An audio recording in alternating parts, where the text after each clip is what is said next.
Olá! Vamos começar com uma ideia bem provocadora hoje. Imagina um poeta que chega à conclusão de que a melhor maneira de salvar a poesia é declarando guerra contra ela. Pois é exatamente sobre isso a nossa conversa, sobre o chileno Nicanor Parra, o grande inventor da antipoesia. Vamos pensar um pouquinho nisso. E se tudo aquilo que a gente imagina como poético, sabe, aquela linguagem super elaborada, as metáforas difíceis, o tom todo solene, e se tudo isso fosse de repente jogado pela janela? É exatamente essa a provocação que a gente vai explorar agora. Ok, vamos mergulhar de cabeça nisso. Quem foi, afinal, esse homem que ficou bem no centro dessa revolução toda? Essa frase, ela resume perfeitamente o espírito do Parra. Ele era um iconoclasta, um revolucionário. A ideia dele não era destruir a poesia, nada disso. Era reinventá-la do zero, usando os materiais do mundo real, do dia a dia. E aqui tem um detalhe que é fascinante. O Parra era físico de formação.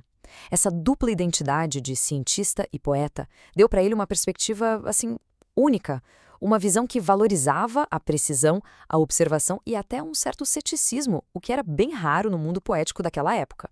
Para a gente entender de verdade a Revolução do Parra, primeiro a gente precisa dar uma olhada contra o que ele estava se rebelando. Vamos ver como era o cenário da poesia mais tradicional. Era isso. A poesia era vista como algo lindo, claro, mas distante, uma coisa para ser admirada de longe, quase inacessível para a maioria das pessoas. Falava de temas super grandiosos numa linguagem que, vamos combinar, quase ninguém usava na vida real. Então, essas eram as regras do jogo, digamos assim. A poesia pedia um vocabulário específico, tratava de temas como o amor sublime, a morte trágica, e sempre com um tom muito, muito sério. O Parra olhava para isso e viu um problema, um baita distanciamento da vida como ela é de verdade. E qual foi a solução radical que o Parra encontrou para esse problema? Bom, ele criou o conceito que é o coração da nossa análise de hoje, o antipoema. É basicamente isso, simples e direto. Antipoesia pega a poesia, tira ela daquele pedestal e bota na rua, na conversa de bar, na fila do pão. É a poesia que nasce do cotidiano, com toda a estranheza, o absurdo e principalmente com o humor que a vida tem. Então, como é que se constrói um antipoema? O Parra deixou pra gente um verdadeiro kit de ferramentas.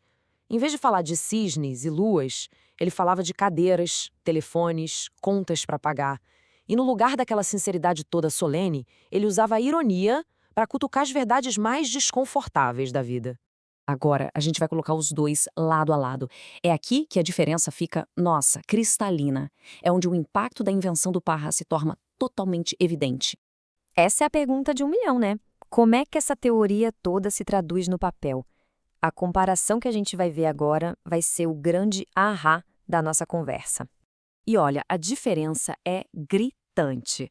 A poesia tradicional é tipo uma pintura a óleo, super formal, toda certinha, buscando a perfeição. Já a antipoesia, ela é como uma fotografia espontânea, uma foto de celular que captura um momento real, bagunçado, imperfeito.